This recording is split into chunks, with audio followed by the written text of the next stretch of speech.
अंजू को मैगजीन पढ़ते पढ़ते अचानक कब झपकी लग गई पता ही नहीं चला। अचानक डोरबेल की आवाज से आंख खुली। दरवाजा खोला, देखा तो काम करने वाली मेहरी विमला थी। अरे विमला, तू आज इतनी जल्दी आ गई? हाँ दीदी, आज मेरी बेटी का जन्मदिन है ना, सारा काम जल्दी से निपटाकर बाजार भी जाना है, उसके लिए तोहफा लाना है, इसलिए मैं आज जल्दी आ गई। ऐसा बोलकर विमला काम में लग गई। आज उसके चेहरे की चमक बता रही थी कि वह कितनी खुश है। कितने साल की हो गई तेरी बेटी? पूरे 5 वर्ष की हो जाएगी। उसके लिए नई फैंसी ड्रेस खरीदनी है। दीदी, आपके लिए कॉफी बना दूं? हाँ बना दे। और सुन, जाते वक्त मुझसे कुछ पैसे ले जाना, मेरी तरफ से भी अपनी बेटी के लिए कुछ ले लेना। साहब का रूम अच्छे से साफ करना, तुझे पता है ना, उन्हें गंदगी बिल्कुल पसंद नहीं। जी दीदी, सब काम कर दूंगी, आप चिंता मत करो।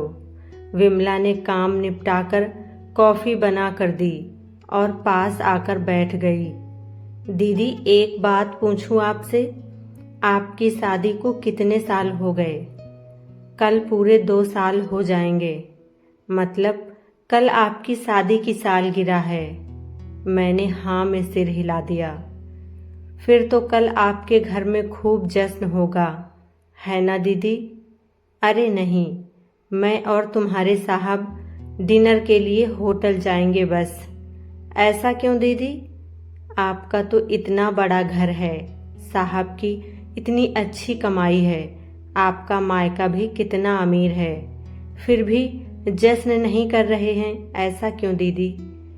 अरे तू यहाँ बातें ही करती रहेगी या घर जाकर अपनी बेटी के जन्मदिन की तैयारी भी करेगी? अरे हाँ, मैं भी न कितनी पागल हूँ, बातों में लग जाती हूँ। इतना कहकर विमला चली गई। तभी मोबाइल की घंटी बजी। माँ का फोन था। कहने लगी, अंजू, तुम्हारी सालगिरह पर सेलिब्रेशन के लिए मैंने होटल बुक कर दिया है, और हाँ, मेहमानों की लिस्ट भी बना ली है। तू और भी किसी को बुलाना चाहे तो बुला लेना। ओके। नहीं माँ, मुझे कोई पार्टी वार्टी नहीं करनी है, प्लीज आप जिद मत करो। जिद मैं नहीं, तुम कर रही हो अंजू। जो हुआ उसे भूल जाओ, पुरानी बातों को लेकर बैठी मत रहो, चुपचाप पार्टी के लिए हाँ कर दो, समझी? ऐसा कहकर माँ ने फोन काट दिया। अपनी सगी माँ से भूल जाने जैसी बात सुनना अच्छा नहीं लग रहा था। कैसे भूल जाऊं माँ, जो पिछले साल अमन ने मेरे साथ किया था। सब मेहमानों के सामने उसने मुझ पर हाथ उठाया था। कितना रोई थी तब मैं। आप भी तो वहीं थी उस वक्त। पति पत्नी में छोटे मोटे झगड़े तो होते रहते हैं। समाज की दुआई देकर मुझे रोता हुआ छोड़कर चली गई। बस यही कारण था कि अमन की हिम्मत और बढ़ गई थी। शराब पीकर मारपीट करना, गाली गलौज करना, अब तो यह आम बात हो गई थी। यह सब सोचते सोचते कब रात हो गई पता ही नहीं चला। सिर दर्द करने लगा था। तभी डोरबेल बजी। दरवाजा खोला तो अमन थे। उनके लिए खाना लगाने लगे तो अमन बोले, मैं खाना खा कर आया हूँ। सुनो, कल पार्टी है, कोई नाटक मत करना, पिछली बार की तरह, और किसी अच्छे पार्लर से तैयार होकर आना। तुम मिसेज अंजू अमन वर्मा हो, एक मल्टीनेशनल कंपनी के मालिक की पत्नी और एक समाज सेविका गोमती जी की बेटी हो। यह बात हमेशा याद रखना, समझी? ऐसा बोलकर अमन बेडरूम में चले गए। अगले दिन ब्रेकफास्ट करके अमन ऑफिस चले गए। तभी मेहरी विमला आई। अरे विमला, तुमको यह चोट कैसे लगी? कहीं गिर गई थी क्या तुम? उसकी आंखों में आंसू आ गए।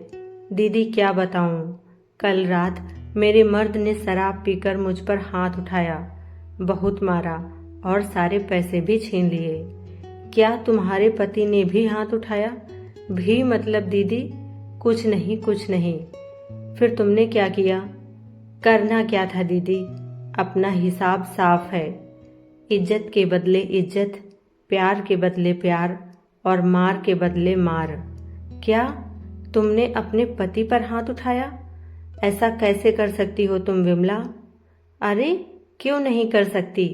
जब उसे मेरी इज्जत की परवाह नहीं तो फिर मैं क्यों करूं? मैंने उसे पूरी बस्ती के सामने मारा और भगा दिया और बोल दिया है, आइंदा अगर शराब पीकर मुझ पर हाथ उठाया तो बहुत मारूंगी। मुझे विमला आज किसी योद्धा से कम नहीं लग रही थी। विमला अपना काम निपटाकर चली गई। तभी अमन का फोन आया, मैं ऑफिस से सीधा होटल आ जाऊंगा, तुम मेरे कपड़े लेकर आना। ओके।